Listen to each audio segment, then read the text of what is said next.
El outback australiano. Hay pocos sitios más duros que este.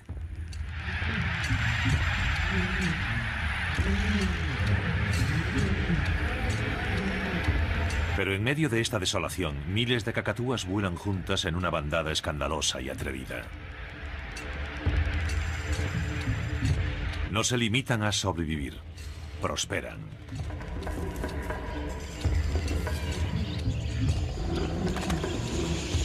Están por todo el continente. Del calor del interior desértico a la zona de los eucaliptos y las montañas cubiertas de nieve, estos loros coloridos y atrevidos han superado grandes obstáculos, haciendo de Australia la tierra de los loros. Australia, tierra de loros.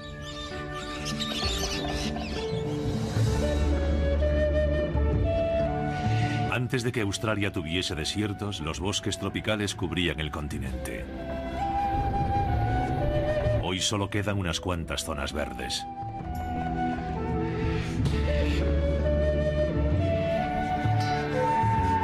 Estas zonas exuberantes sobreviven gracias a los monzones tropicales que barren toda la lejana costa norte, trayendo lluvias torrenciales.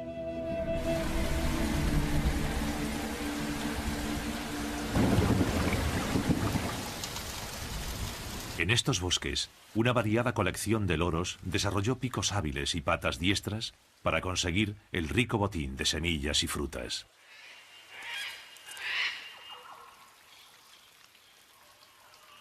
El más pequeño de todos, el lorito de la higuera, se alimenta de frutos mayores que su cabeza. Por regla general, los machos desarrollan el colorido más rico posible para atraer a las hembras, sin convertirse en un reclamo para los depredadores. El loro real es muy llamativo, mientras que las plumas verdes del loro carirrojo se funden con el follaje. Confía en su sensual cabeza roja y sus ojos brillantes para conseguir a las hembras.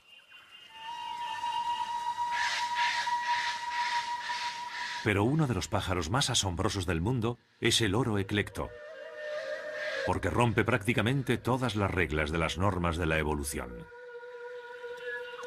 El macho es verde y la hembra roja.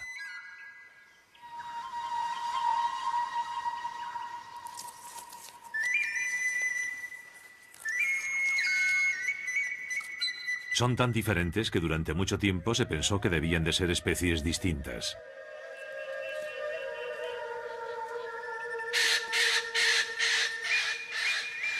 El científico Rob Haveson se propuso descubrir los secretos de esta rara criatura. El loro eclecto es la cumbre evolutiva de los loros. Se sabe poco de su coloración. Es muy diferente y quería saber por qué.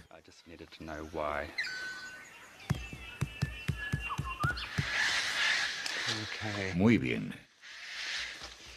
Los he molestado, pero era necesario para ver si estaban dentro de los huecos. De un hueco salió uno, así que es un buen síntoma en esta etapa. Vale la pena lanzar una cuerda y trepar al árbol para echar un vistazo más de cerca. Pero había un problema. Tengo mucho miedo a las alturas. Estaba empezando a marearme, pero también tenía muchas ganas de ver qué había dentro de los huecos. Así que me sobrepuse al miedo, me obligué a mantener la calma y a seguir trepando. Oye, Lindsay, hay huevos. ¡Estupendo! Es una maravilla. Están criando de nuevo. Subiré hasta el otro hueco a ver qué hacen. Subí 15 metros, 20 metros, 25 y al fin llegué al nido que buscaba. Eché un vistazo dentro y vi a dos polluelos preciosos.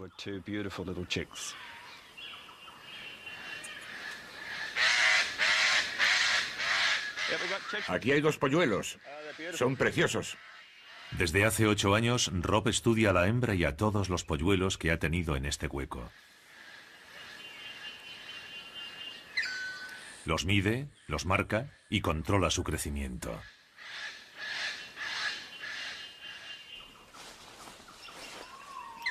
Esto no parece molestar a los polluelos, ni hace que su madre deje de alimentarlos.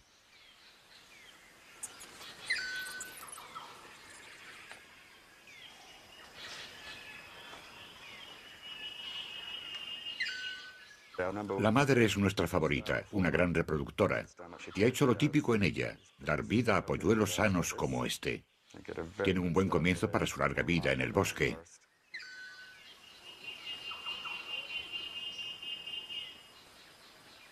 Es difícil hallar buenos huecos, y la hembra custodia el suyo con fiereza. Hemos pasado mucho tiempo observándola en el nido. Hicimos escondites en árboles cercanos. Pasamos mucho tiempo en la copa de los árboles y estudiamos la conducta de la hembra. La hembra favorita de Rob no se arriesga con su nido y no lo abandona en los 9 meses de la estación de cría. Depende totalmente de que el macho le traiga alimento. Es como el reparto a domicilio. Es como un enfermo que convalece en casa. Y los machos se encargan de todo el trabajo. Van y vienen durante todo el día para ganarse el derecho a que ella acepte su comida. Y por supuesto esperan poder copular con ella a cambio. Pero esta hembra no solo gozaba del cuidado de un macho. Tenía un montón de pretendientes. En realidad había 6 machos esperando para alimentarla. Y copulaba con todos ellos. Supusimos que era una artimaña. Quería que todos pensaran que tenían la oportunidad de fecundarla para que les sirviese de incentivo y saliesen a buscar comida. Pero los análisis de ADN de las plumas de los polluelos revelan algo asombroso. De las 24 crías que ha tenido en los 8 años pasados, 19 son del mismo macho supersemental.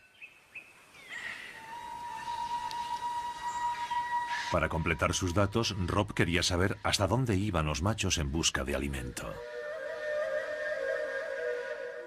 Capturamos a muchos machos y les pusimos transmisores en la cola. Instalamos antenas en las alas de nuestro avión y luego seguimos a los machos por el aire. Aunque parezca increíble, los machos en celo buscaron alimento recorriendo una superficie de hasta 100 kilómetros cuadrados.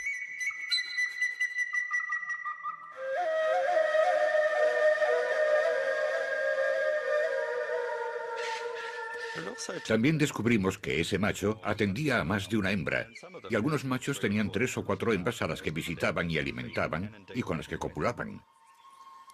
De modo que seguir su trayectoria fue como verlos ejecutar una especie de danza nupcial. Tras visitar a sus novias, los machos vuelven al lado de la hembra favorita de Rob.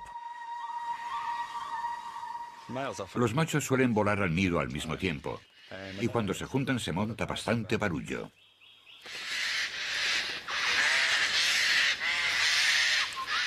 Con un estilo de vida tan distinto, la gran diferencia de color entre los dos sexos resulta lógica.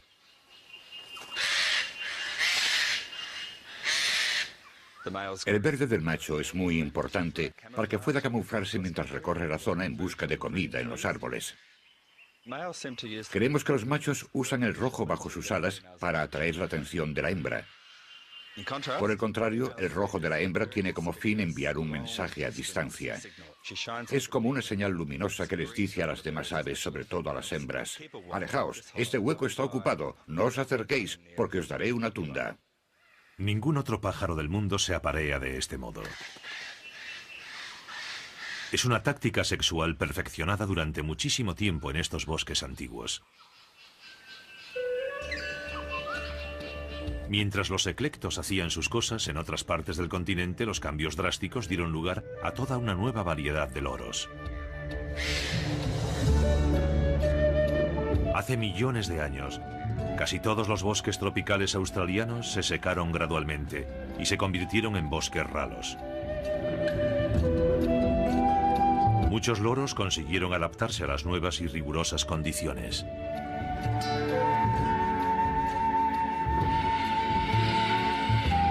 Para sobrevivir en la frontera del desierto, la cacatúa fúnebre de cola roja permanece en las escasas zonas fluviales arboladas. Al ponerse el sol, los pájaros llegan desde todas direcciones.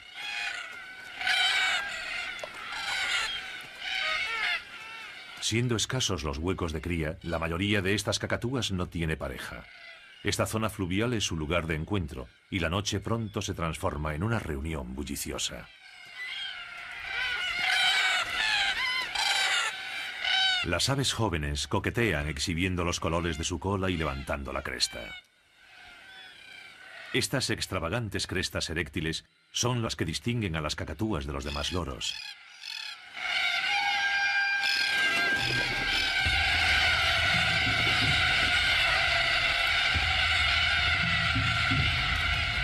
Estas cacatúas oportunistas prosperaron y se propagaron cuando el continente se secó. Durante la pasada edad de hielo, los vientos barrieron el terreno y acumularon arena formando grandes dunas.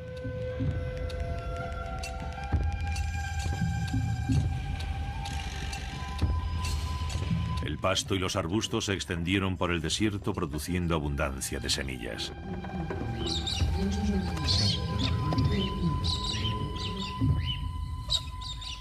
Las cacatúas Galak no tardaron en aprovechar el nuevo alimento. No eran comensales quisquillosos y recorrieron todo el territorio comiendo casi de todo. Hoy casi no hay un rincón en Australia libre de estas extrovertidas cacatúas. Pero las oportunistas Galak no fueron las únicas que probaron los nuevos alimentos. La menos abundante cacatúa abanderada hace poco se ha aficionado a las sandías espinosas.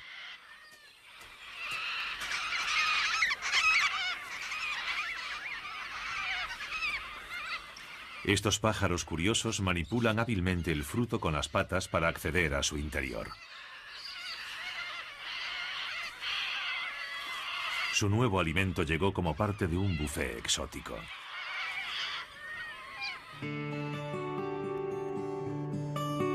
Hace 150 años, los ganaderos se abrieron camino hasta el centro del desierto y allí a donde fueron llevaron nuevos alimentos que los loros aprovecharon.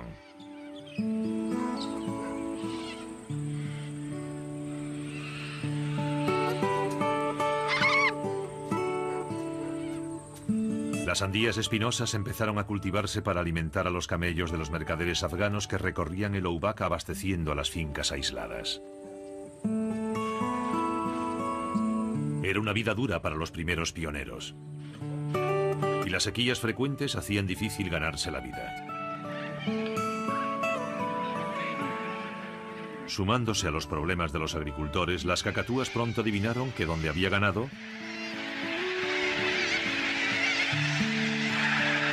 había comida para ellas.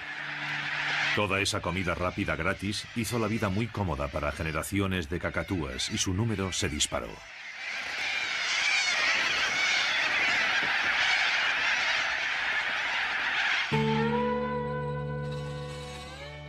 Y las cacatúas y los loros siguieron teniendo suerte cuando los colonos encontraron agua bajo tierra y la bombearon hasta la superficie.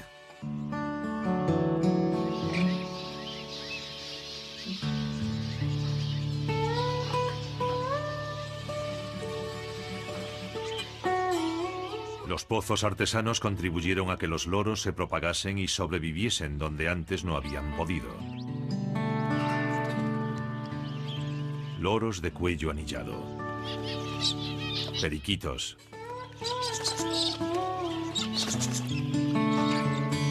roselas de cabeza pálida, todos acuden a beber en grupos familiares.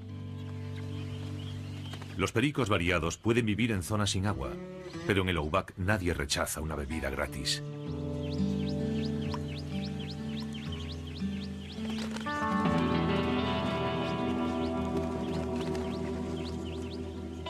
La lluvia no abunda en los desiertos australianos. Las sequías pueden durar más de una década.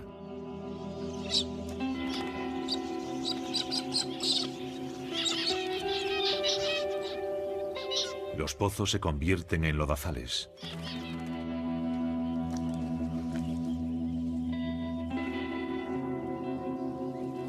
Dejando a un cangrejo de agua dulce expuesto y siendo presa fácil.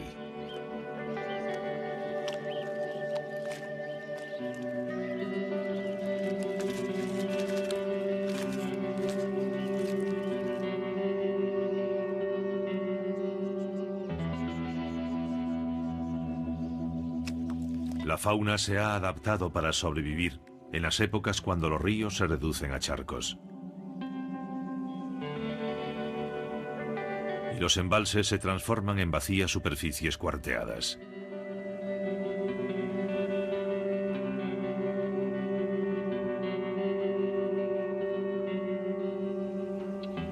El aire crepita con el calor.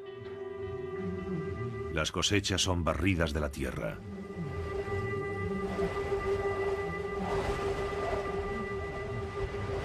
Y el interior reseco aguarda por las lluvias que parecen no llegar nunca.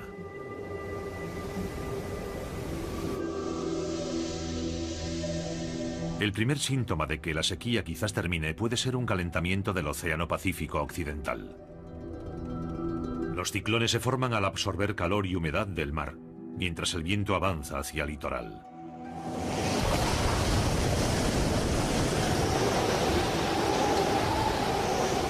Vientos de hasta 250 kilómetros por hora destrozan la costa.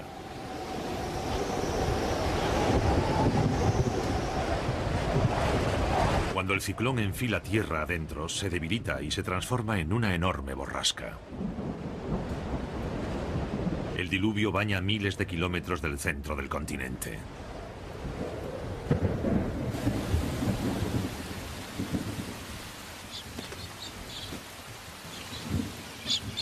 Y las cacatúas carolinas lo celebran bailando bajo la lluvia.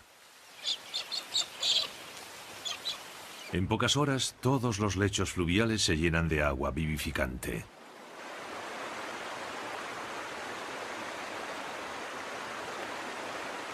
El torrente fluye a través de los angostos cañones de las montañas, erosionando la tierra.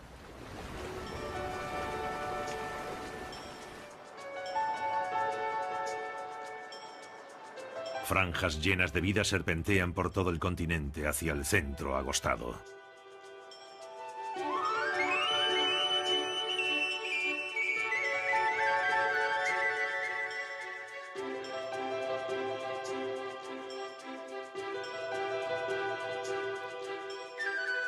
En la región de los canales, los arroyos se extienden por las llanuras antes secas.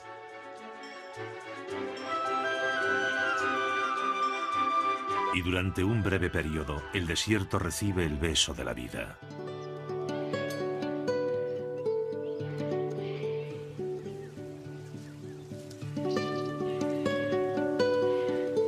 En muy poco tiempo, las plantas del desierto producen gran cantidad de semillas.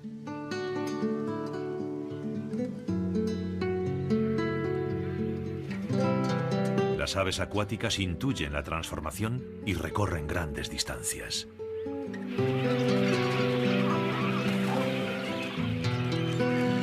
Los peces se reproducen en los lagos recién formados, proporcionando un banquete a los jóvenes cormoranes.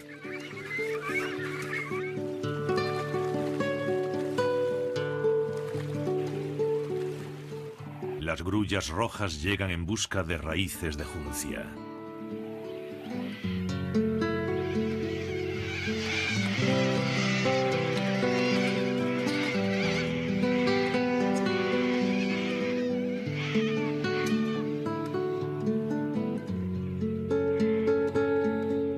Cuando los pastos autóctonos empiezan a germinar, está todo listo para la llegada de las estrellas del desierto australiano. Los periquitos.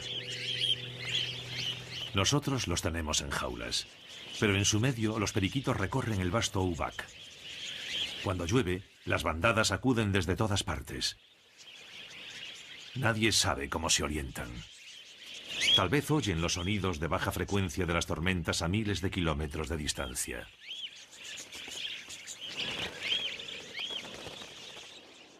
Su objetivo es reproducirse sin parar mientras las condiciones sean buenas. En los cañones de las montañas centrales, de los huecos de los árboles, salen gorjeos de cortejo. La orilla del río es perfecta para cenar en pareja.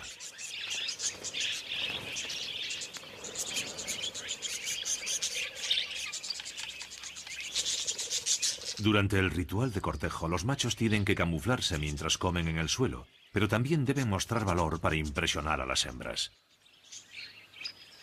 Y el modo en que los periquitos ven sus plumas es distinto a como las vemos nosotros.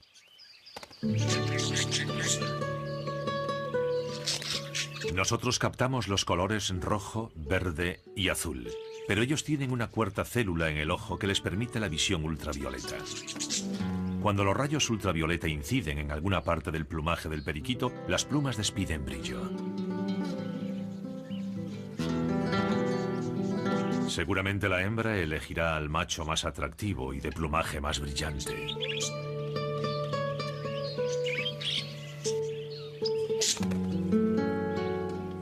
Sobre todo si además pelea bien.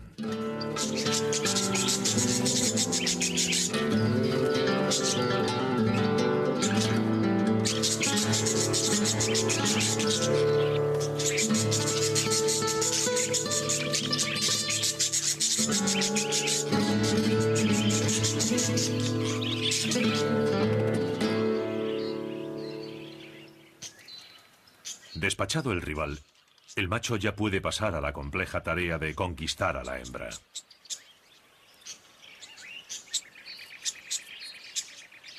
El plumaje de estas aves no solo refleja los rayos ultravioleta. Algunas partes de él se vuelven fluorescentes.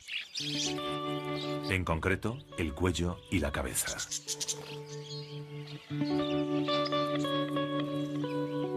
Las plumas no mienten. Para tener plumas atractivas, el macho debe estar sano y libre de parásitos. Esos rasgos anuncian: mis genes son estupendos, elígeme.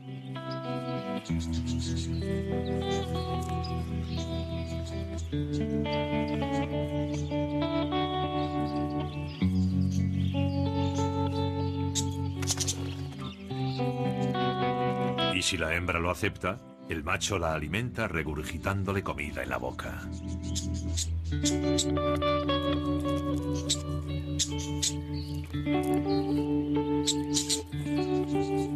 A lo largo de varios días, la hembra pondrá unos 6 huevos que eclosionarán en solo un par de semanas. Ella alimenta a los polluelos ciegos y desnudos con un líquido lechoso nutritivo y crecen enseguida.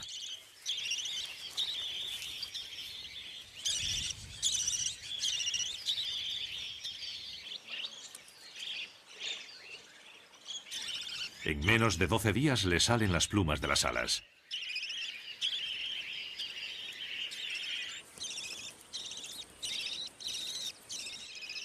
Y después de 4 semanas ya casi están listos para abandonar el nido.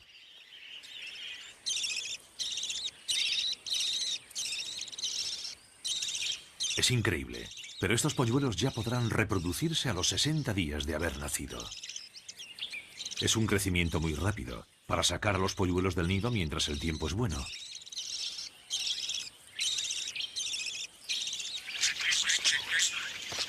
Pero todo podría terminar en un instante. Con sus 2 metros, el varano gigante es el lagarto mayor de Australia.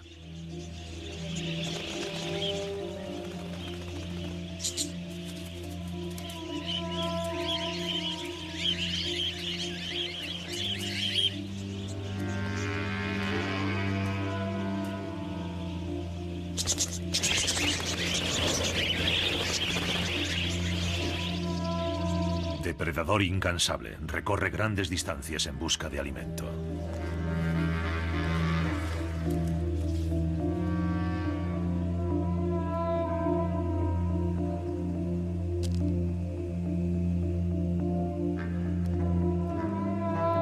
El varano localiza a su presa con la vista y detectando moléculas aromáticas que capta con la lengua.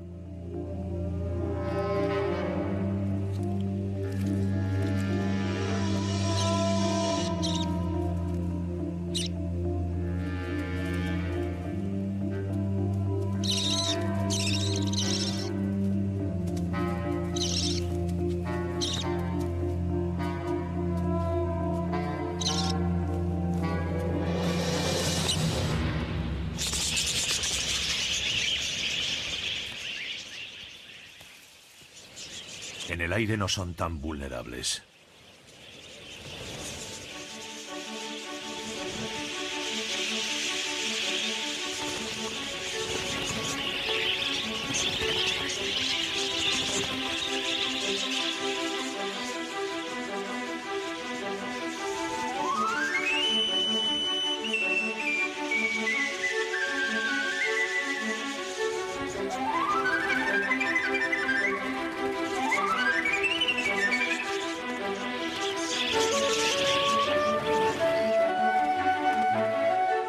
Escuadrones sincronizados vuelan bajo entre las acacias aneuras y el color de su lomo los camufla contra la hierba.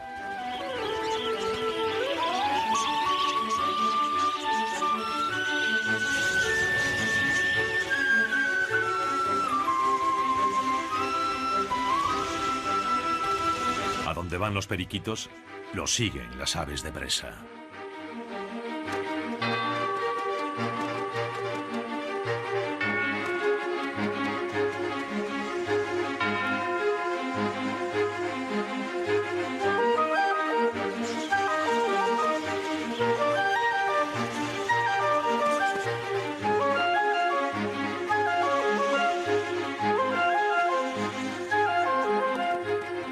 Lo que el cazador anda buscando es un eslabón débil.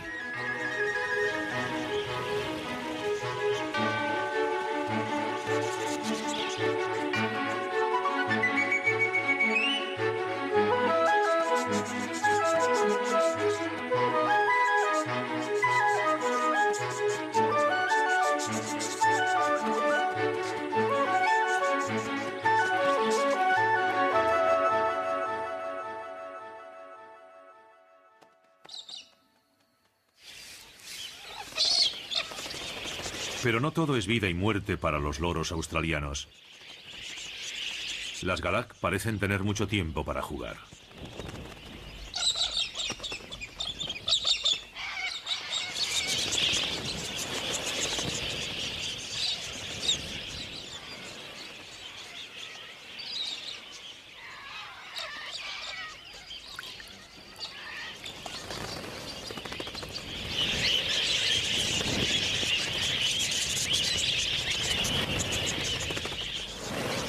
Hay años en que los periquitos se reproducen en tal cantidad que se convierten durante un tiempo en los loros más numerosos de Australia.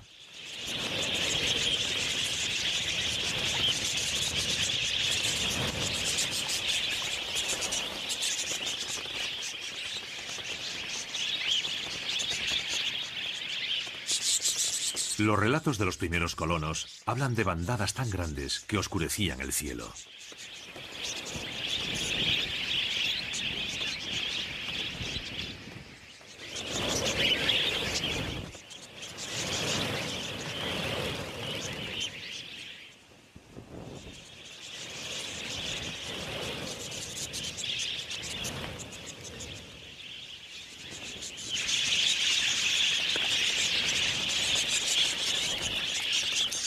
Pero los buenos tiempos no duran eternamente. Y a medida que el país vuelve a secarse, la reproducción se detiene. Tras criar a varias generaciones, los periquitos se dispersan, reanudando su vida nómada en el desierto, a la espera de las próximas lluvias abundantes. Lleguen cuando lleguen.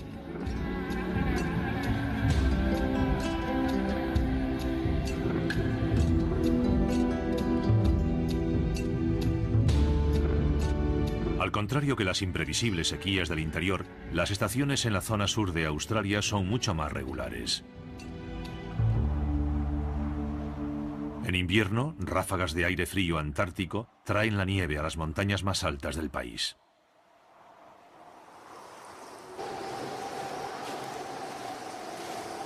Los güembes encuentran comida en cualquier estación.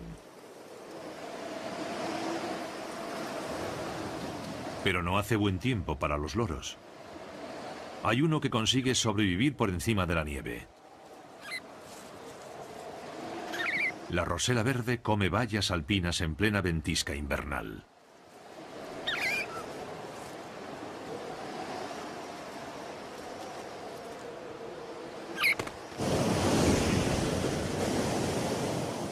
Los frentes fríos traen vientos de fuerza extrema al nivel del mar.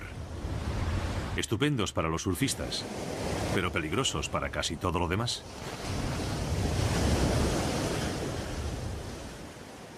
Si eres un periquito de roca, debes adaptarte a comer plantas muy saladas.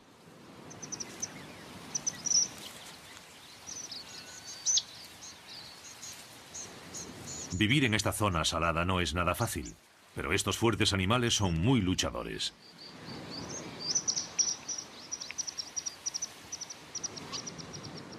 Las cosas son algo más fáciles en el cercano brezal costero. Esta zona es más rica y atrae a las cacatúas gang-gang. Como la mayoría de las cacatúas, las gang-gang son zurdas. Se agarran a la rama batida por el viento con la pata derecha, mientras sujetan la vaina con la izquierda.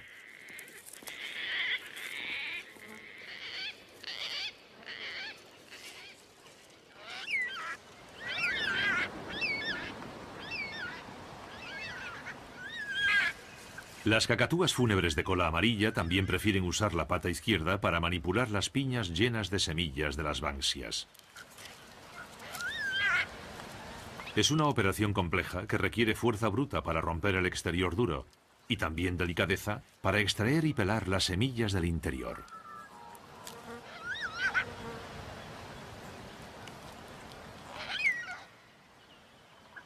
Pero las plantas que estas aves necesitan para sobrevivir tienen que quemarse para regenerarse. Todo lo que hace falta es una tormenta.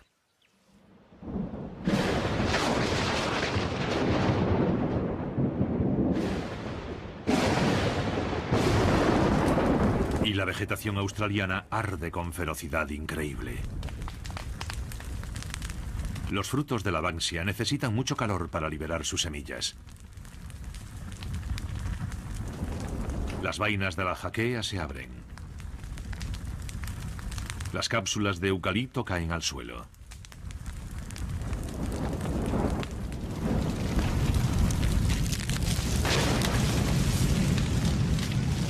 El aceite de las hojas de eucalipto es tan inflamable como la gasolina.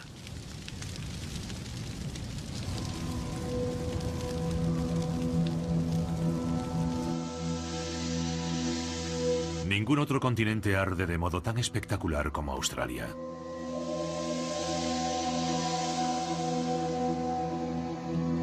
Algunos incendios arrasan millones de hectáreas.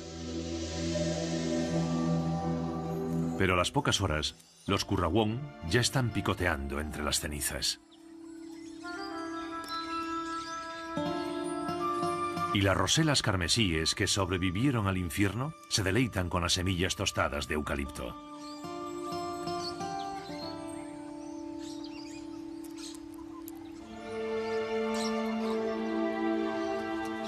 Pasados solos unos días, los eucaliptos ya tienen brotes verdes.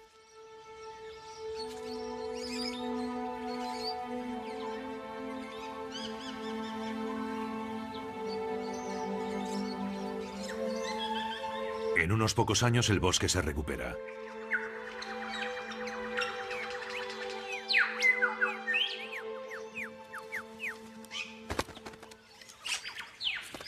Y hay abundancia de alimento. Así que es hora de que las roselas carmesíes empiecen a reproducirse de nuevo. Con su vistoso plumaje, los loros parecen gritarles a los posibles depredadores: «Comida gratis, venid a por ella». Pero seas un periquito, un eclecto, una rosela o cualquier otra clase de loro, tienes que correr riesgos para poder aparearte.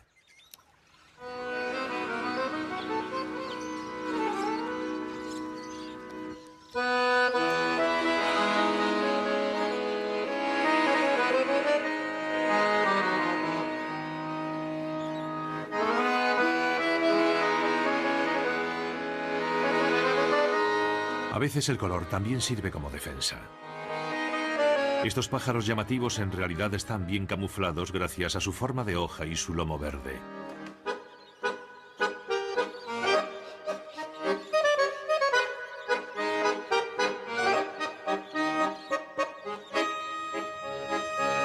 No obstante, aún no tienen disfraz para las zonas urbanas. Desde que los australianos empezaron a plantar árboles autóctonos en sus ciudades, la comida está servida. Y los loros aceptan encantados la invitación.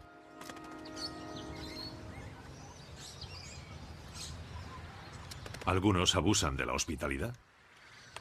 Y como tiene mucho tiempo libre, esta cacatúa se pone a devorar un aislante eléctrico. Mientras que la cacatúa sanguínea ataca todo lo que encuentra a su paso. hasta el asfalto de la carretera. Y después, el césped de los vecinos.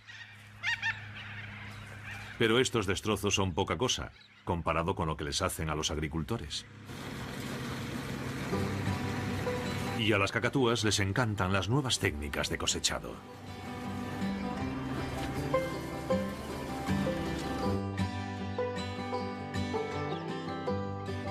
Hace una generación, Lakeland se abrió a la agricultura intensiva.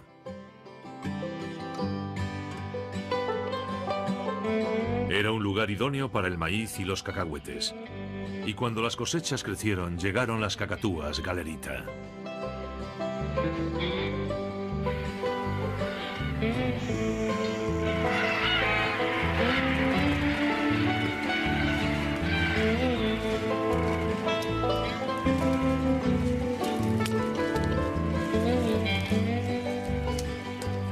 En solo una semana, las aves pueden ocasionar daños por valor de millones de dólares a la plantación de maíz de Darren Hoskins.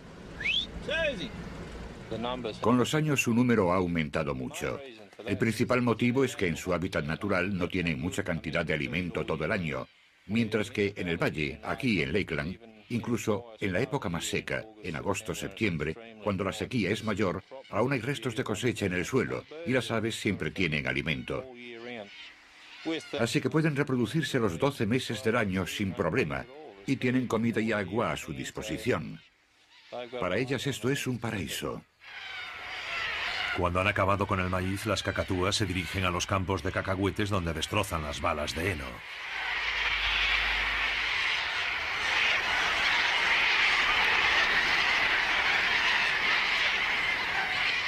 Las cacatúas fúnebres de cola roja se unen a la diversión.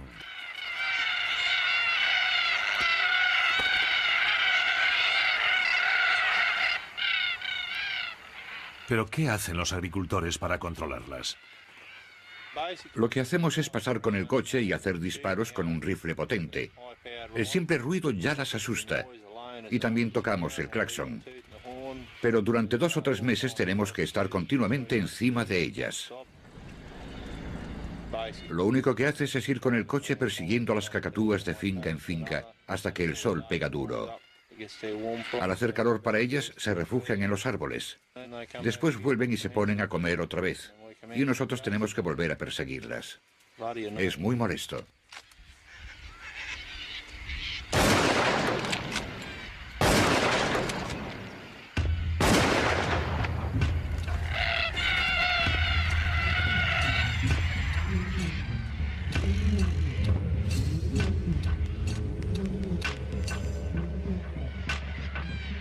Más al sur, en la zona triguera, hay cacatúas distintas. Pero la historia es la misma. En pequeña cantidad, las pequeñas corelas son una monada y muy simpáticas.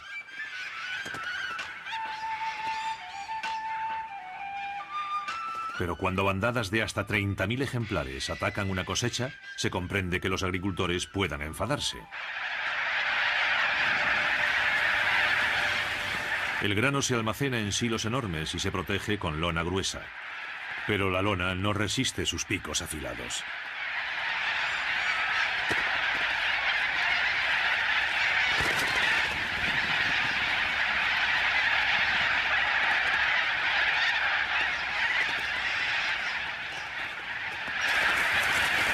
Y tras devorar el plato principal, vuelan hacia el viñedo más cercano para tomar el postre.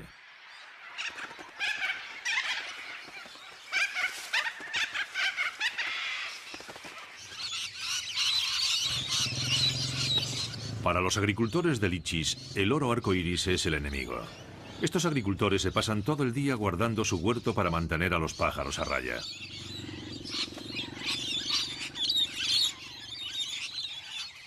Como los niños con los pasteles, muerden un poco de cada fruto, estropeándolos para el consumo.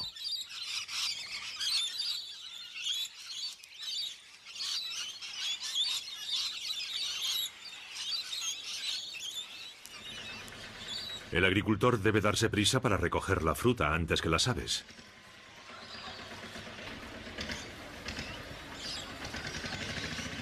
Pero las aves van ganando. Pero no todos los agricultores están en guerra con los loros. Una explotación ganadera de Queensland se ha convertido en refugio inesperado para una rara belleza turquesa: el perico de alas amarillas.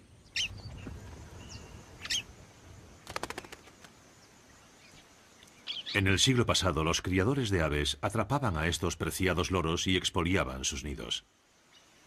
Esa rapiña dejó a la especie pendiente de un hilo. Para empeorar más la cosa, estos loros quisquillosos tienen unas necesidades concretas para vivir. Para empezar, una pareja necesita un termitero bien aislado para refugiarse y hacer su nido. Han adoptado como hogar la finca ganadera de Sue Sefar.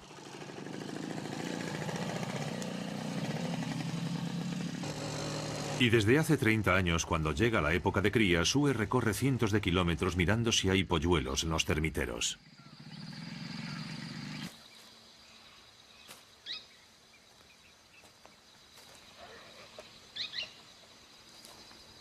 En la mitad de los termiteros ocupados, Sue ha encontrado el suelo del nido cubierto de larvas que solo se ven en los nidos de los pericos de alas amarillas. Las larvas son de una polilla que sincroniza el nacimiento de sus crías con el de los polluelos. Las larvas comen los excrementos de los polluelos, así que todo el mundo contento.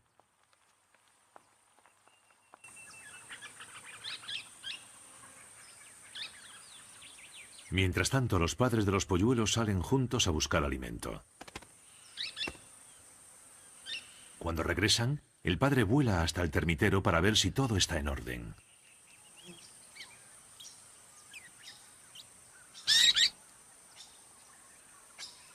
Y avisa a los pequeños de que es hora de comer.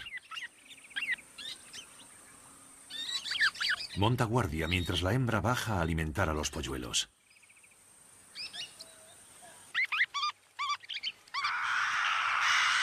Una tarea agotadora, porque los polluelos necesitan 4 o 5 comidas al día.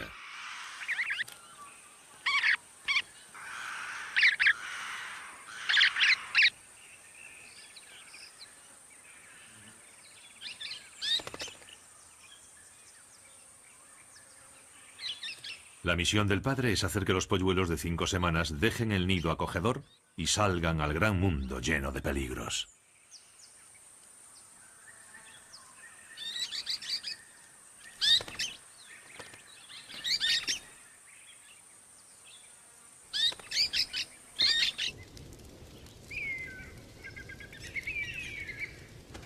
Es la estación seca, así que es difícil que las aves jóvenes encuentren alimento en la espesa hierba.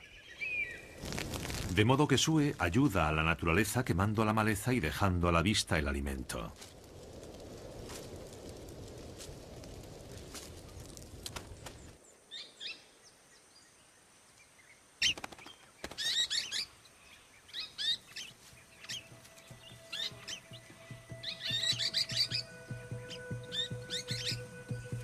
La finca de Sue es un paraíso para los pericos de alas amarillas, y lo que ella hace puede ser lo único que salve a estas aves de la extinción.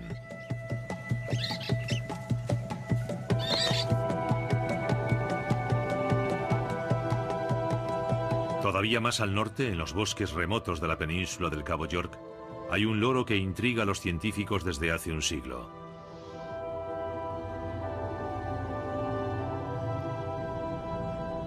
Steve Murphy vino aquí siendo un joven biólogo, hace 10 años.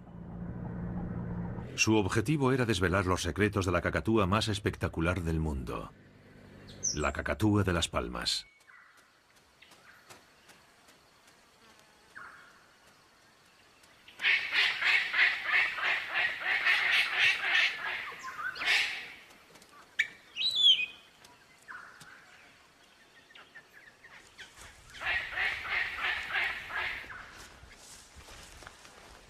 Pocas personas han visto esta ave.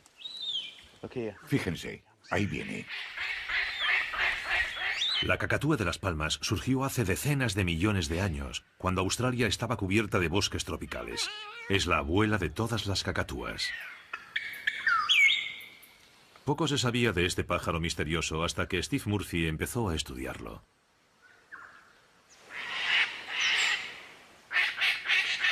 Y el único modo de hallarlo en este bosque es imitar sus graznidos.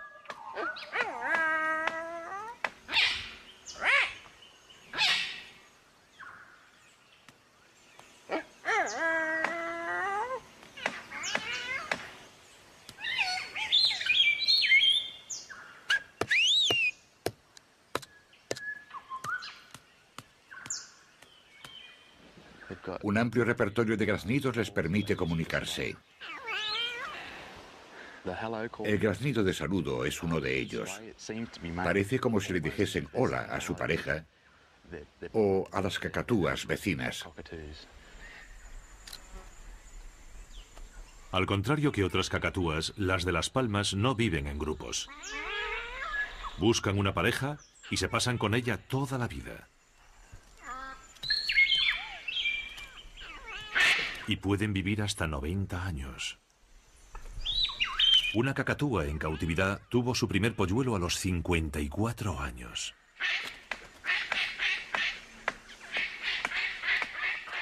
Pero para conseguir pareja, el macho debe ser un individuo de posibles con buenos huecos para anidar. Y si quiere copular, convencerá a la hembra de que tendrá fuerza suficiente para construirle varios nidos suntuosos. Todos los elementos que la cacatúa de Las Palmas posee tienen como fin atraer la atención hacia su gran pico. El color de las mejillas, el despliegue de las alas que los hace parecer mayores, todo está creado para que las otras cacatúas vean que son fuertes y que su punto más fuerte es el pico. En esencia, lo que intenta es demostrar que es un buen candidato y que la hembra estará bien si se empareja con él.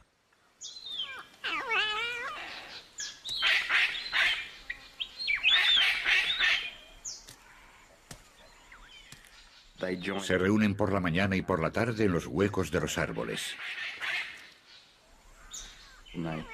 Se ponen al día, y la verdad es que a veces parece que oímos a un viejo matrimonio.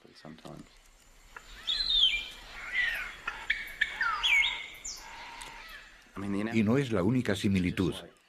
Así como los humanos sienten orgullo de sus hogares, las cacatúas de Las Palmas también lo sienten.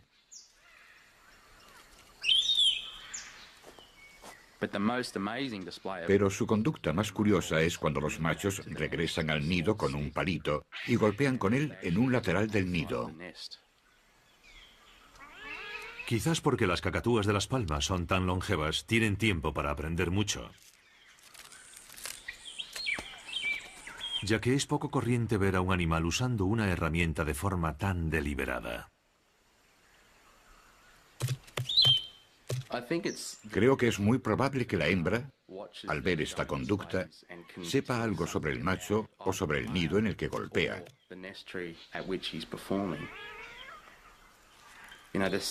Puede que el sonido de los golpes en el nido le dé información. No lo sabemos seguro, pero ella lo observa muy atenta. Los quisquillosos machos probarán 2 o 3 palitos diferentes antes de quedarse con uno que los convenza.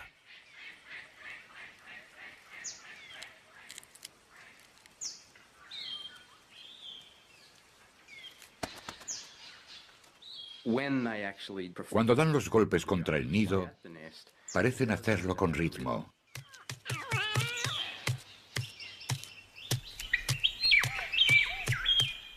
Pero al terminar, acostumbran a sentarse al borde del hueco, deshacen el palito y lo incorporan al nido dentro del hueco. Si la hembra queda impresionada, bajará y se unirá al macho en la entrada del nido, para ver si sirve para la apuesta.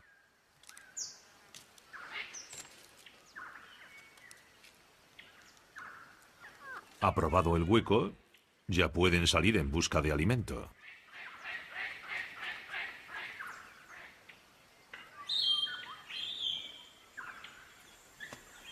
Las aves de la zona se reúnen en los árboles que tienen fruta.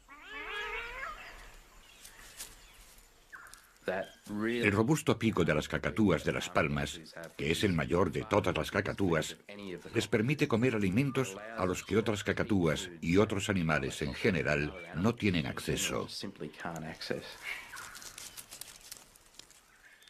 Creo que las cacatúas de Las Palmas son muy inteligentes.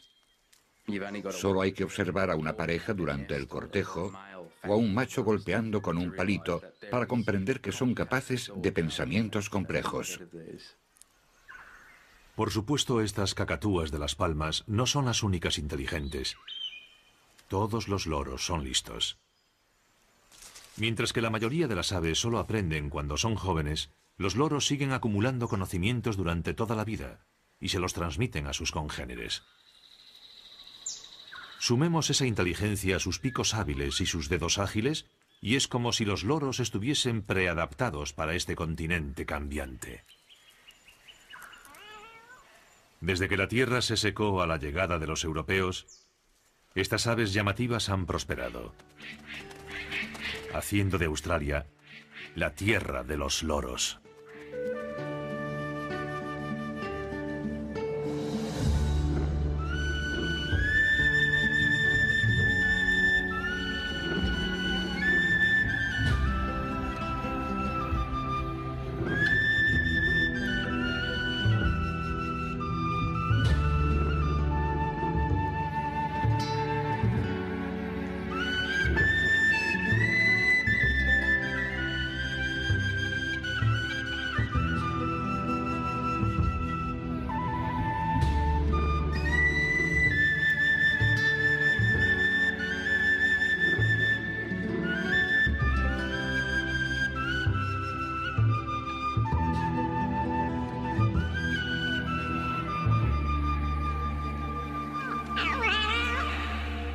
Nosotros los tenemos en jaulas, pero en su medio los periquitos recorren el vasto Ubac.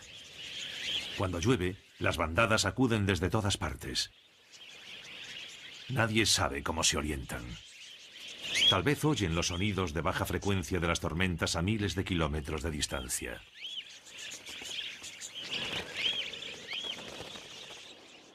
Su objetivo es reproducirse sin parar mientras las condiciones sean buenas.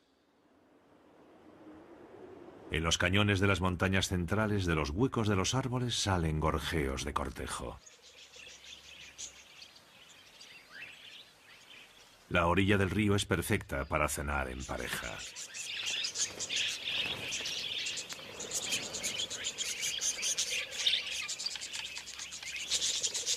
Durante el ritual de cortejo, los machos tienen que camuflarse mientras comen en el suelo, pero también deben mostrar valor para impresionar a las hembras. Y el modo en que los periquitos ven sus plumas es distinto a como las vemos nosotros.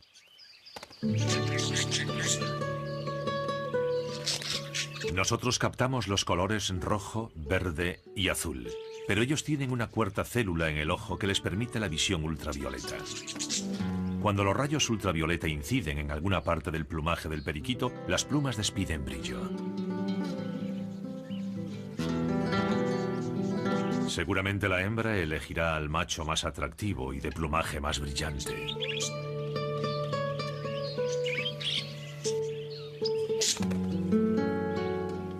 Sobre todo si además pelea bien.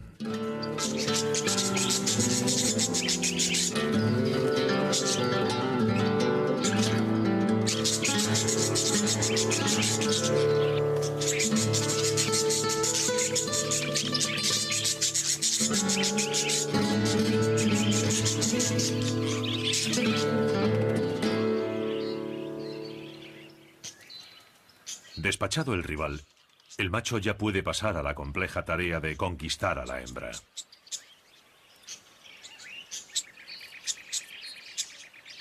El plumaje de estas aves no solo refleja los rayos ultravioleta. Algunas partes de él se vuelven fluorescentes. En concreto, el cuello y la cabeza.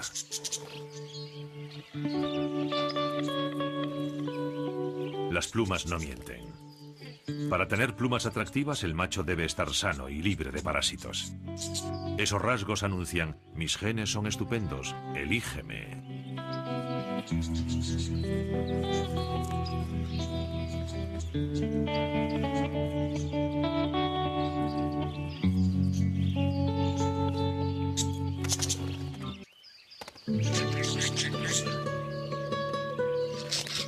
Nosotros captamos los colores rojo, verde y azul, pero ellos tienen una cuarta célula en el ojo que les permite la visión ultravioleta. Cuando los rayos ultravioleta inciden en alguna parte del plumaje del periquito, las plumas despiden brillo. Seguramente la hembra elegirá al macho más atractivo y de plumaje más brillante.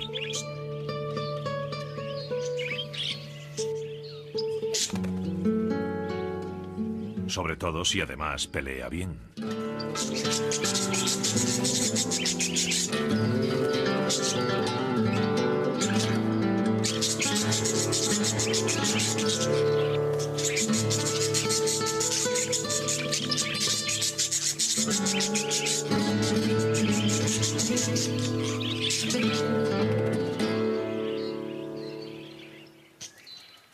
Despachado el rival, el macho ya puede pasar a la compleja tarea de conquistar a la hembra.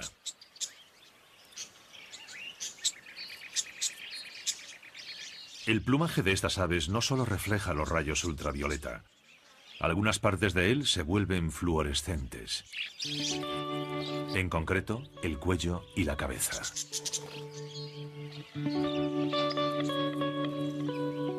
Las plumas no mienten. Para tener plumas atractivas, el macho debe estar sano y libre de parásitos. Esos rasgos anuncian: mis genes son estupendos, elígeme.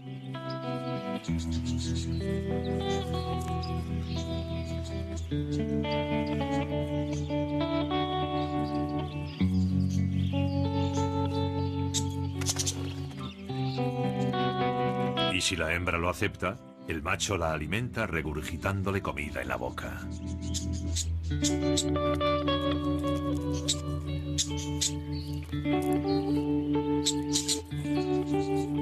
A lo largo de varios días, la hembra pondrá unos 6 huevos que eclosionarán en solo un par de semanas. Ella alimenta a los polluelos ciegos y desnudos con un líquido lechoso nutritivo y crecen enseguida.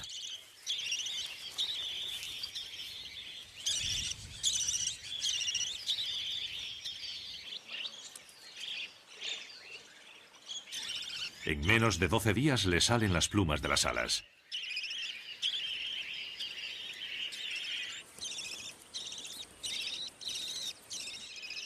Y después de 4 semanas ya casi están listos para abandonar el nido.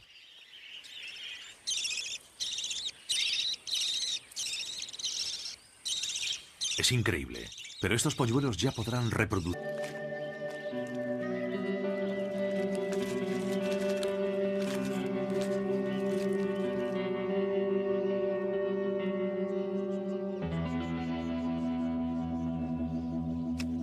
La fauna se ha adaptado para sobrevivir en las épocas cuando los ríos se reducen a charcos. Y los embalses se transforman en vacías superficies cuarteadas.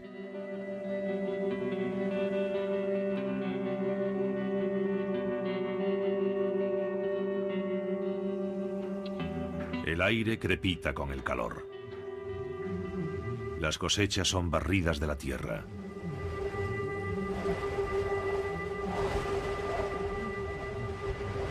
Y el interior reseco aguarda por las lluvias que parecen no llegar nunca.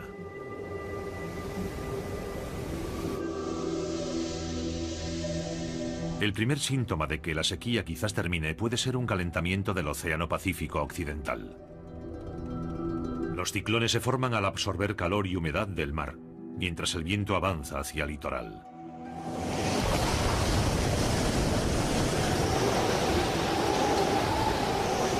Vientos de hasta 250 kilómetros por hora destrozan la costa.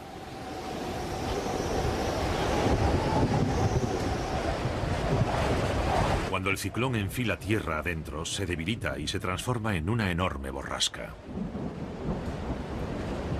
El diluvio baña miles de kilómetros del centro del continente.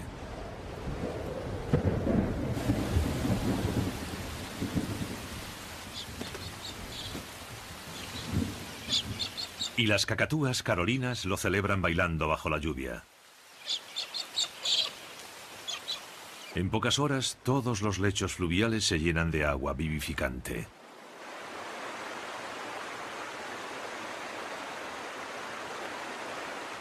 El torrente fluye a través de los angostos cañones de las montañas, erosionando la tierra.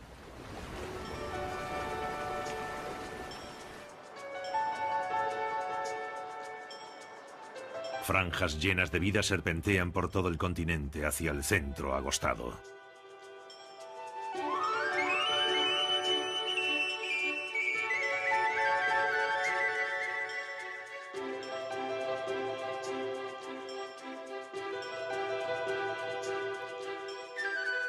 En la región de los canales, los arroyos se extienden por las llanuras antes secas.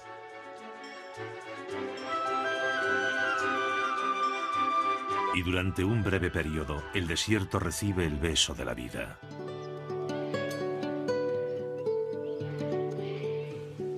Poco tiempo, las plantas del desierto producen gran cantidad de semillas.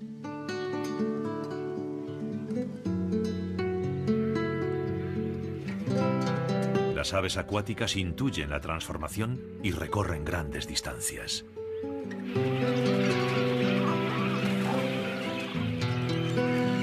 Los peces se reproducen en los lagos recién formados, proporcionando un banquete a los jóvenes cormoranes.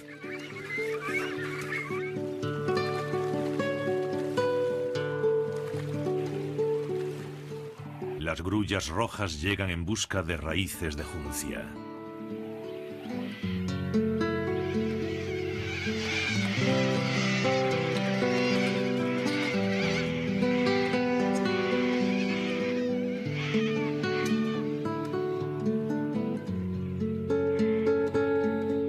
Cuando los pastos autóctonos empiezan a germinar, está todo listo para la llegada de las estrellas del desierto australiano.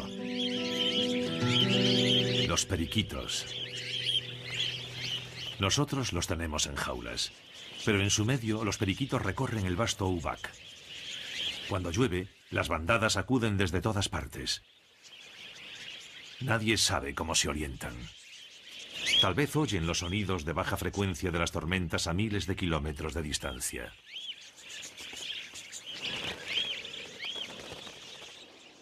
Su objetivo es reproducirse sin parar mientras las condiciones sean buenas.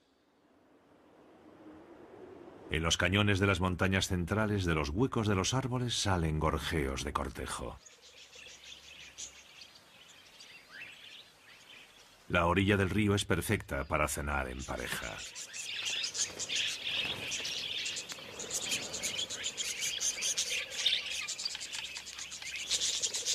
Durante el ritual de cortejo, los machos tienen que camuflarse mientras comen en el suelo, pero también deben mostrar valor para impresionar a las hembras. Y el modo en que los periquitos ven sus plumas es distinto a como las vemos nosotros.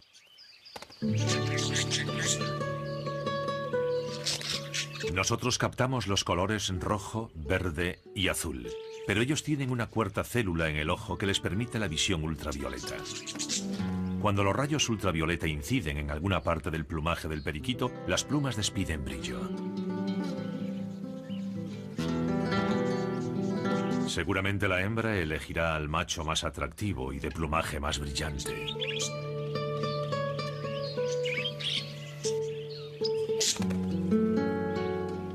Sobre todo si además pelea bien.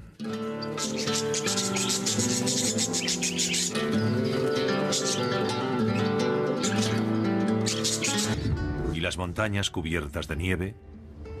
Estos loros coloridos y atrevidos han superado grandes obstáculos, haciendo de Australia la tierra de los loros. Australia, tierra de loros.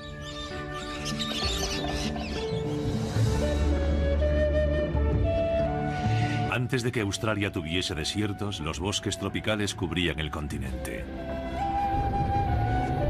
Hoy solo quedan unas cuantas zonas verdes.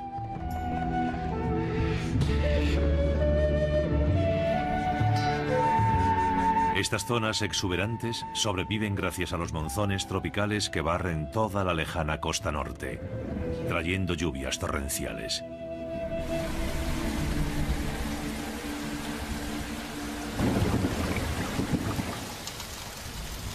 En estos bosques, una variada colección de loros desarrolló picos hábiles y patas diestras para conseguir el rico botín de semillas y frutas.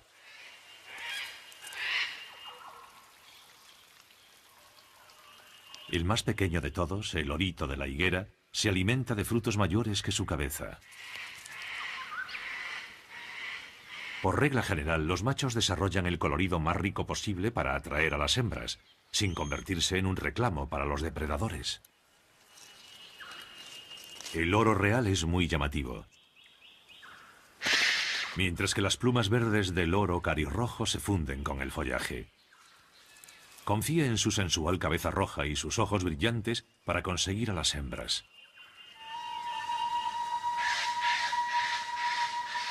Pero uno de los pájaros más asombrosos del mundo es el loro eclecto, porque rompe prácticamente todas las reglas de las normas de la evolución.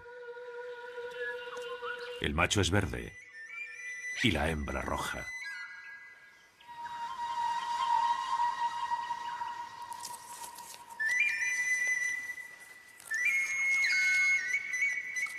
Son tan diferentes que durante mucho tiempo se pensó que debían de ser especies distintas.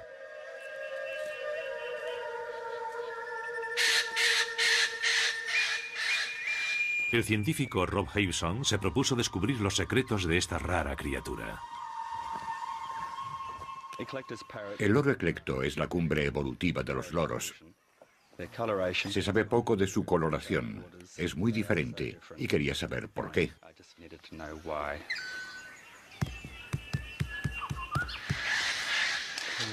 Muy bien. Los he molestado, pero era necesario para ver si estaban dentro de los huecos. De un hueco salió uno, así que es un buen síntoma en esta etapa. Vale la pena lanzar una cuerda y trepar. Defensa. Estos pájaros llamativos en realidad están bien camuflados gracias a su forma de hoja y su lomo verde.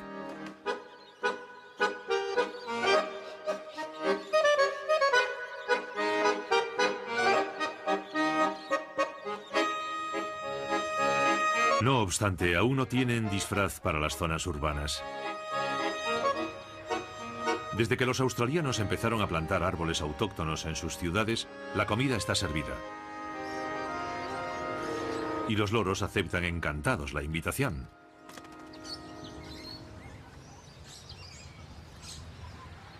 Algunos abusan de la hospitalidad.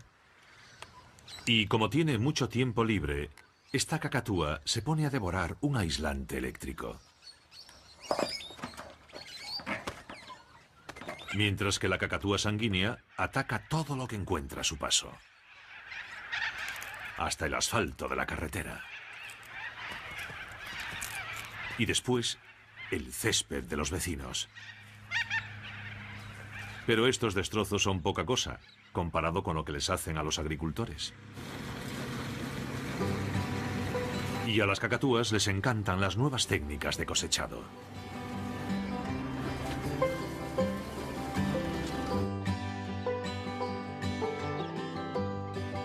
Hace una generación, Lakeland se abrió a la agricultura intensiva.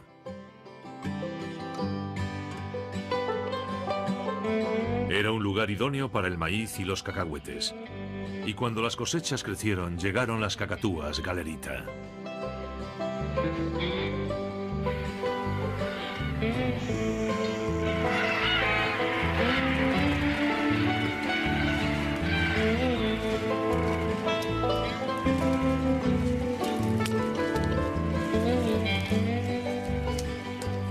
En solo una semana, las aves pueden ocasionar daños por valor de millones de dólares a la plantación de maíz de Darren Hoskins.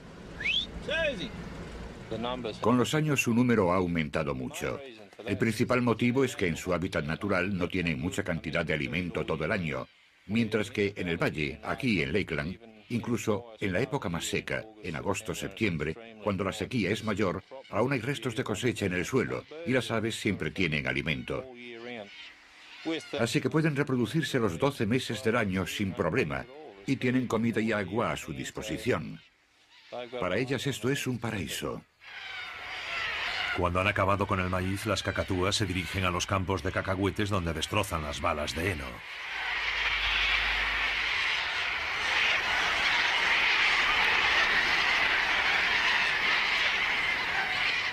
Las cacatúas fúnebres de cola roja se... Capturamos a muchos machos y les pusimos transmisores en la cola. Instalamos antenas en las alas de nuestro avión y luego seguimos a los machos por el aire.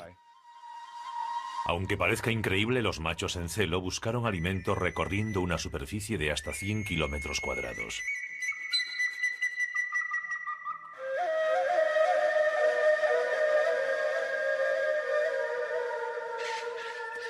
También descubrimos que ese macho atendía a más de una hembra, y algunos machos tenían 3 o 4 hembras a las que visitaban y alimentaban y con las que copulaban. De modo que seguir su trayectoria fue como verlos ejecutar una especie de danza nupcial. Tras visitar a sus novias, los machos vuelven al lado de la hembra favorita de Rob. Los machos suelen volar al nido al mismo tiempo, y cuando se juntan se monta bastante barullo.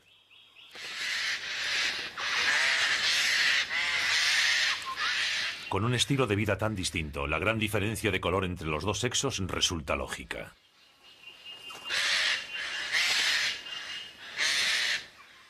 El verde del macho es muy importante para que pueda camuflarse mientras recorre la zona en busca de comida en los árboles. Creemos que los machos usan el rojo bajo sus alas para atraer la atención de la hembra. Por el contrario, el rojo de la hembra tiene como fin enviar un mensaje a distancia. Es como una señal luminosa que les dice a las demás aves, sobre todo a las hembras: alejaos, este hueco está ocupado, no os acerquéis, porque os daré una tunda. Ningún otro pájaro del mundo se aparea de este modo. Es una táctica sexual perfeccionada durante muchísimo tiempo en estos bosques antiguos. Mientras los eclectos hacían sus cosas, en otras partes del continente los cambios drásticos dieron lugar a toda una nueva variedad de loros. Hace millones de años, casi todos los bosques tropicales australianos se secaron gradualmente y se convirtieron en bosques ralos. Muchos loros consiguieron adaptarse a las nuevas y rigurosas condiciones.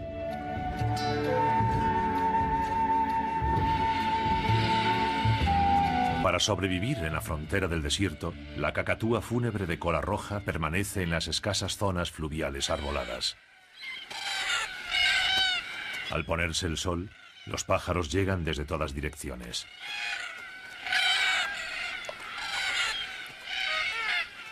Siendo escasos los huecos de cría, la mayoría de estas cacatúas no tiene pareja.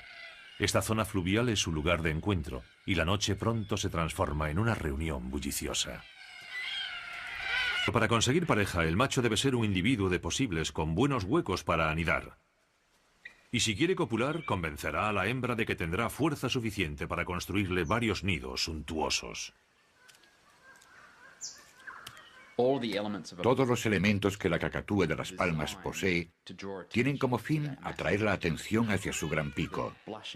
El color de las mejillas, el despliegue de las alas que los hace parecer mayores, todo está creado para que las otras cacatúas vean que son fuertes y que su punto más fuerte es el pico. En esencia, lo que intenta es demostrar que es un buen candidato y que la hembra estará bien si se empareja con él.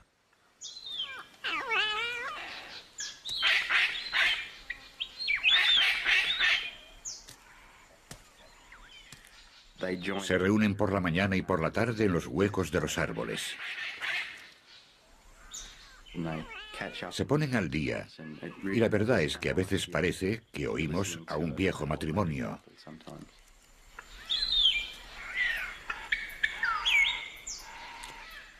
Y no es la única similitud. Así como los humanos sienten orgullo de sus hogares, las cacatúas de las palmas también lo sienten.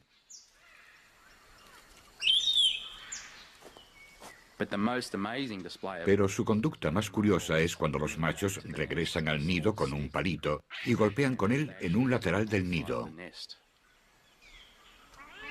Quizás porque las cacatúas de las palmas son tan longevas, tienen tiempo para aprender mucho.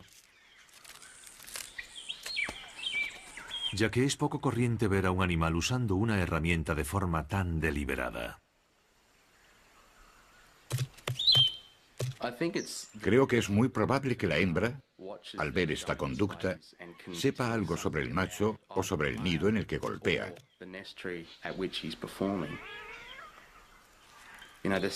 Puede que el sonido de los golpes en el nido le dé información. No lo sabemos seguro, pero ella lo observa muy atenta. Los quisquillosos machos probarán 2 o 3 palitos diferentes antes de quedarse con uno que los convenza.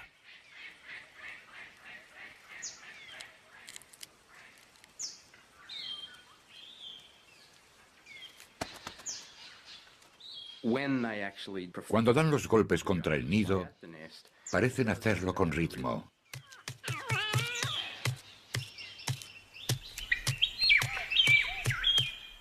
Pero al terminar, acostumbran a sentarse al borde del hueco, deshacen el palito y lo incorporan al nido dentro del hueco. Si la hembra queda impresionada, bajará y se unirá al macho en la entrada del nido, para ver si sirve para la...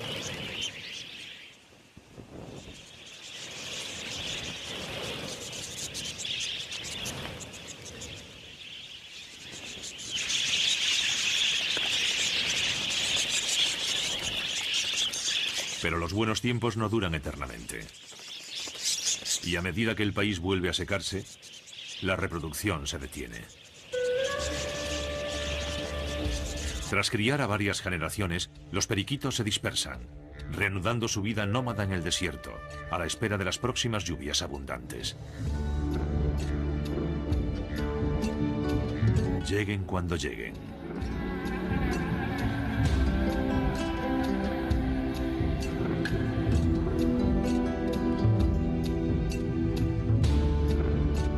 Al contrario que las imprevisibles sequías del interior, las estaciones en la zona sur de Australia son mucho más regulares. En invierno, ráfagas de aire frío antártico traen la nieve a las montañas más altas del país.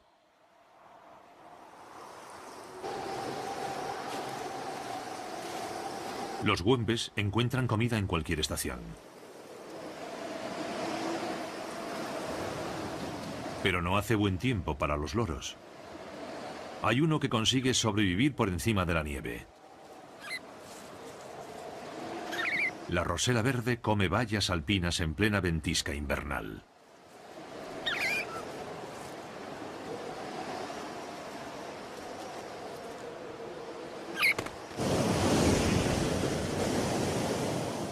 Los frentes fríos traen vientos de fuerza extrema al nivel del mar. Estupendos para los surfistas, pero peligrosos para casi todo lo demás.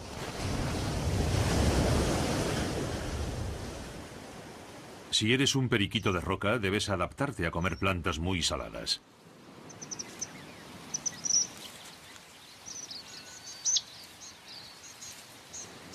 Vivir en esta zona salada no es nada fácil, pero estos fuertes animales son muy luchadores.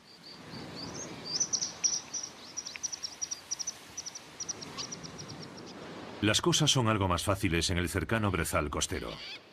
Esta zona es más rica y atrae a las cacatúas gang-gang. Como la mayoría de las cacatúas, las gang-gang son zurdas. Se agarran a la rama batida por el viento con la pata derecha, mientras sujetan la vaina con la izquierda.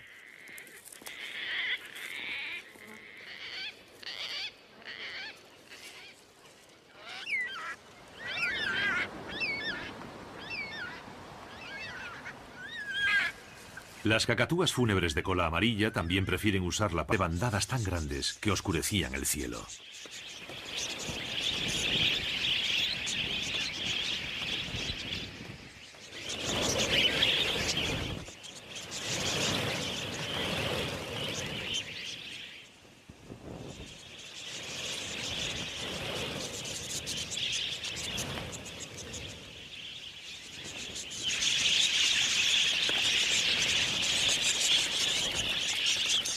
Pero los buenos tiempos no duran eternamente. Y a medida que el país vuelve a secarse, la reproducción se detiene. Tras criar a varias generaciones, los periquitos se dispersan, reanudando su vida nómada en el desierto, a la espera de las próximas lluvias abundantes. Lleguen cuando lleguen.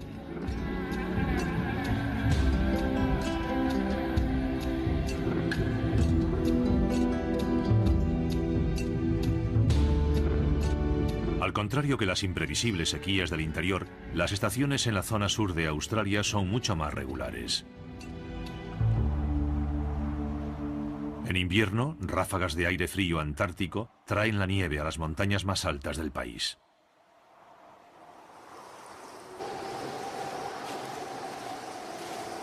Los güembes encuentran comida en cualquier estación. Pero no hace buen tiempo para los loros.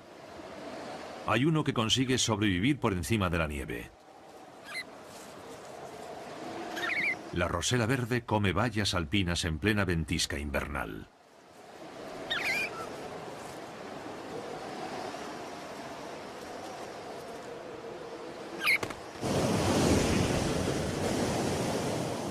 Los frentes fríos traen vientos de fuerza extrema al nivel del mar. Estupendos para los surfistas, pero peligrosos para casi todo lo demás.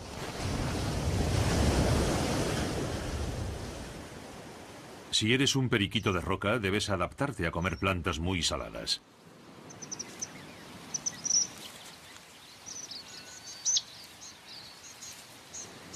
Vivir en esta zona salada no es nada fácil, pero estos fuertes animales son muy luchadores.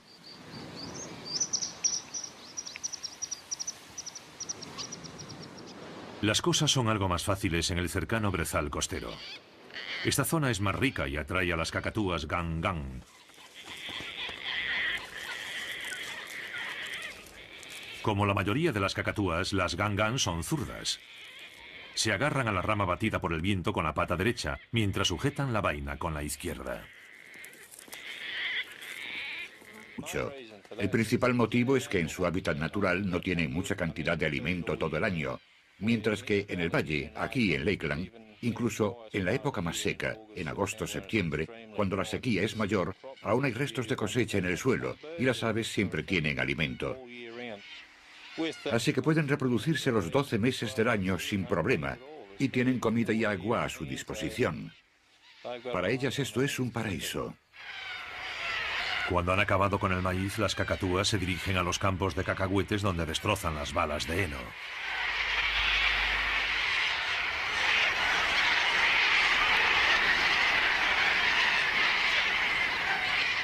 Las cacatúas fúnebres de cola roja se unen a la diversión.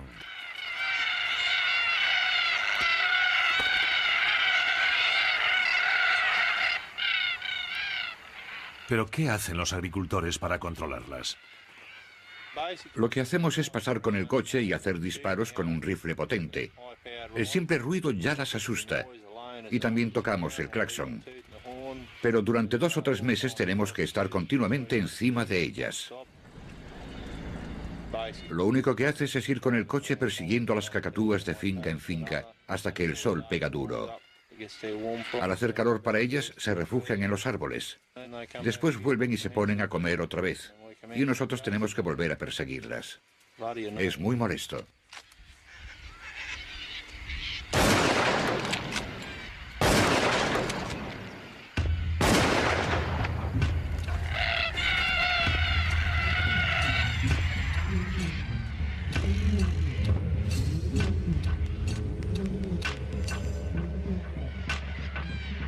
Más al sur, en la zona triguera, hay cacatúas distintas.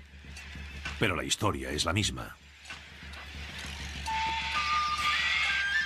En pequeña cantidad, las pequeñas corelas son una monada y muy simpáticas.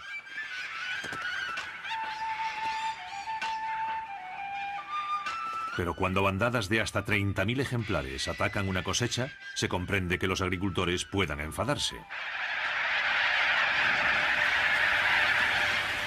El grano se almacena en silos enormes y se protege con lona gruesa.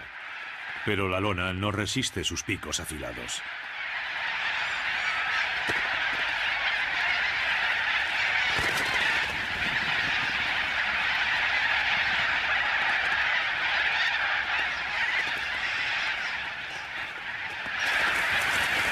Y tras devorar el plato principal, vuelan hacia el viñedo más cercano para tomar el postre.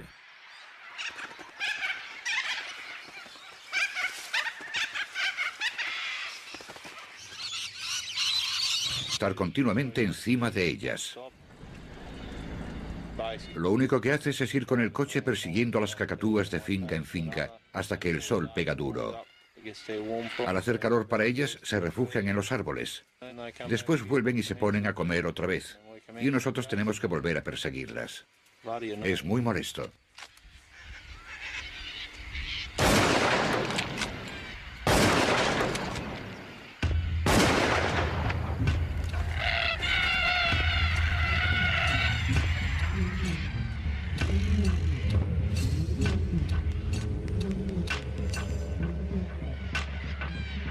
Más al sur, en la zona triguera, hay cacatúas distintas. Pero la historia es la misma. En pequeña cantidad, las pequeñas corelas son una monada y muy simpáticas.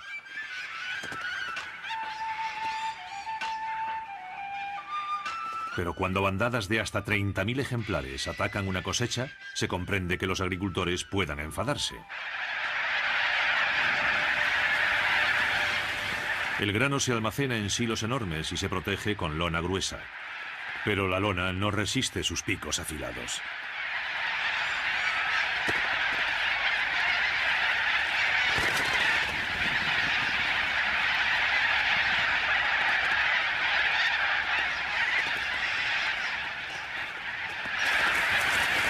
Y tras devorar el plato principal, vuelan hacia el viñedo más cercano para tomar el postre.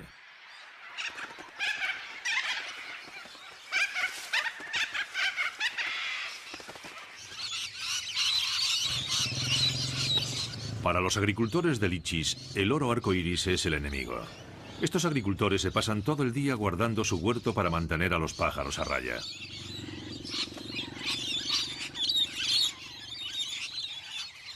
Como los niños con los pasteles, muerden un poco de cada fruto, estropeándolos para el consumo.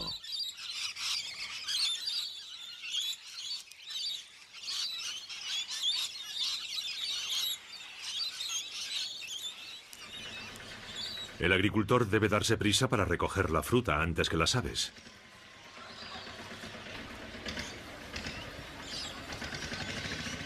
Pero las aves van ganando. Pero no todos los agricultores están en guerra con los loros. Una explotación ganadera de Queensland se ha convertido en refugio inesperado para una rara belleza turquesa: el perico de alas amarillas.